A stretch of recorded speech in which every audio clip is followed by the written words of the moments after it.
We live in an age of just complete information overload. From the second we wake up, right? Our phones are buzzing, we've got news, messages, notifications. But with all that noise coming at us, what are we missing from inside us? So, get this. A study from the University of California found that our brains are flooded with over 34 gigabytes of information every single day. To put that into perspective, that's a huge chunk of the storage on your phone, but it's being processed by your brain daily. And what does that 34 gigabytes even mean? Well, it breaks down to about 105,000 different pieces of information. Just think about it for a second. Every text, every email, every picture you scroll past, a constant stream hitting your brain, day in and day out. There's just no way, right? Nobody can pay attention to all of that and stay sane. So our brain, it does what it has to do. It picks and chooses what's essential. It filters, it prioritizes, and it throws the rest out.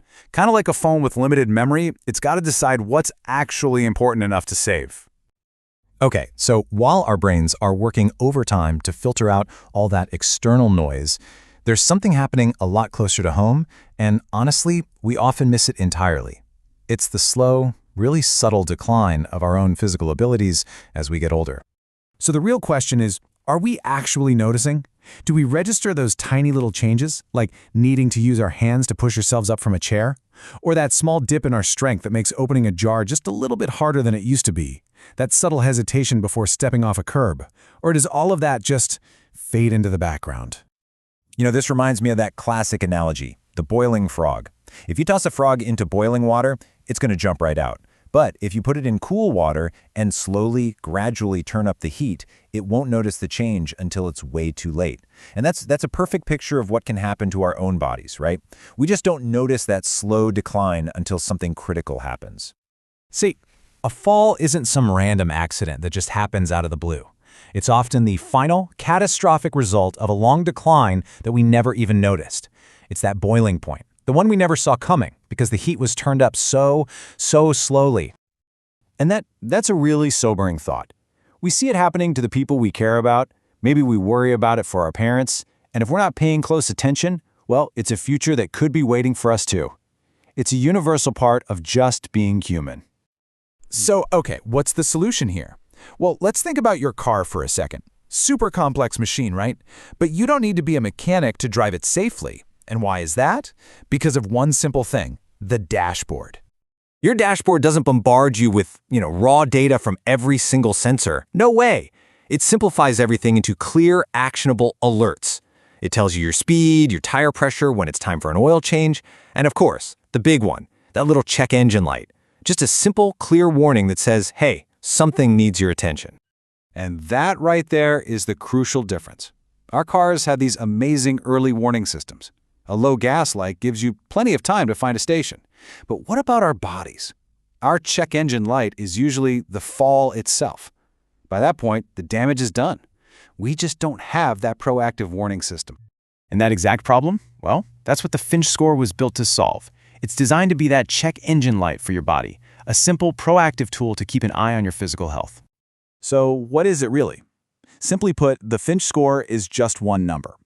It's made to be super simple, easy to glance at, and it cuts through all that noise to give you a single measure of what really matters, your functional physical health. Things like your balance, your agility, and your strength. Okay, so how on earth is this score even calculated? This is where it gets really cool. It's basically a three-step process. First, it uses an Apple Watch to measure your movement like every second of every day. And we're not just talking about counting steps here. It's analyzing the quality of your movement, your gait, your stability, how smoothly you move. Second, and this part is key, it compares you to, well, you. It creates a baseline of your younger, healthier self so it can spot those tiny changes over time against the only person that really matters. And finally, to give you some real-world context, it compares your personal data against broader population statistics. So you get this incredibly realistic, personalized snapshot of your physical health. What this all boils down to is a fundamental shift in how we think about our health. It's all about moving away from reacting to a crisis and moving toward preventing it from happening in the first place. Just think about the difference for a second. The old way, the reactive way, is like having one of those buttons you push to call for help after you've already fallen. This new way, the proactive way, is all about getting those early warnings, that check engine light, so you have the time to change course and actually avoid the fall. And this quote, I think it just perfectly captures the whole mission here.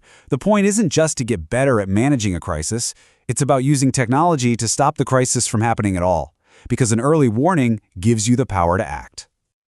And this is maybe the most important takeaway, the most empowering idea of this whole thing. While yeah, some decline is a natural part of aging, and some accidents just happen, most falls, they are not inevitable. They are preventable, but only if you have the right information at the right time. So I'll just leave you with this one last thought. Our cars have dashboards to prevent a crash on the road. So what if your body had one too? What if a single score, a simple check engine light, could help you prevent your crash before it ever happens?